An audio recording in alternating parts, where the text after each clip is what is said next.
Hello everyone, good morning. সকাল সকাল দেখো আমার ছেলের আজকে স্কুল বন্ধ, আর ও দেখো এক বিছানা ছেড়ে আর এক বিছানায় আসছে। এসে আমার দিদির চশমাটা ভেঙে গেছে, সেই চশমাটা চোখে পড়ে নাটক করছে। দেখো বলে বাবুরা ভাইয়া, পরেশ লাভারের অভিনয় করছিল। আর এই তো দেখো আজকে কোনো কাজকর্ম হয়নি, সকালেই খাবার করতে চলে গেছি। আর সকালে উঠেই তো টেনশন সবারই থাকে যে কি রান্না করব, কি করব না করব, এটাই একটা ব্যাপার। সকালে উঠে খাবার তো লাগবেই। তারপর দেখো কি করলাম, এই পরোটা বানাচ্ছিলাম, আর একটা কোয়াশ টোয়াশ দিয়ে একটা সবজি হয়েছিল ধনেপাতা দিয়ে, ভালো লেগেছে খেতে।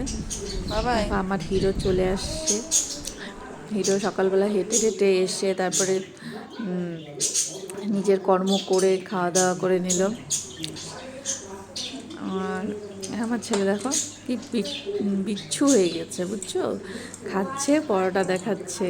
আর আমার ওর ওইগুলো দেখে আমার খুব হাসি পায়। ও সারাদিন যা যা করে আমাদের সাথে, কি করবে বোঝোই তো, এখন বাচ্চারা কেউ বের হতে পারে না, ঘরের ভেতরেই থাকে, মাদের সাথেই এরকম করে।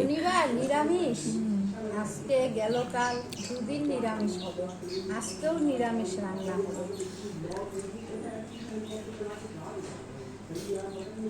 আজকেও নিরামিষ,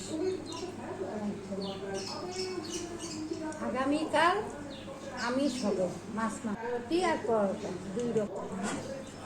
পুরো টেস্ট হয়েছে, ধনিয়া পাতা, গাজর, কোয়াশ, কোয়াশ দিয়ে, আলু দিয়ে, পেঁপে দিয়ে সবজি হয়েছে, আর পরোটা হয়েছে, আলু রুটি। কি স্বাদ! ধনিয়া পাতা দিয়ে শীতের দিনে সবজি হয়েছে।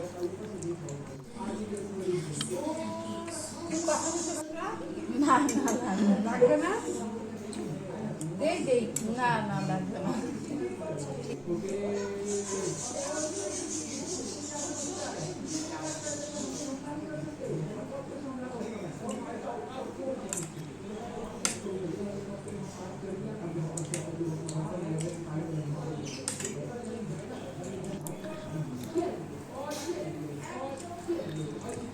তারপর দেখো খাওয়া দাওয়া তো আমাদেরও কমপ্লিট সকালের।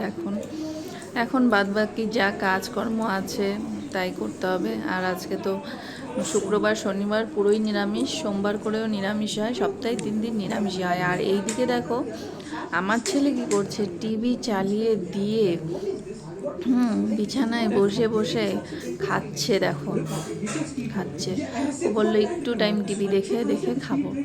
আর এদিকে এসে দেখো টিভি চালিয়ে পুরো কিছু কাজকর্ম হয়নি, বিছানা টিছানা অমনি পড়ে আছে। এগুলো এখন সব কাজকর্ম করবো। সকালের খাবার টাবার হলো, ঠিক আছে, বাই বাই।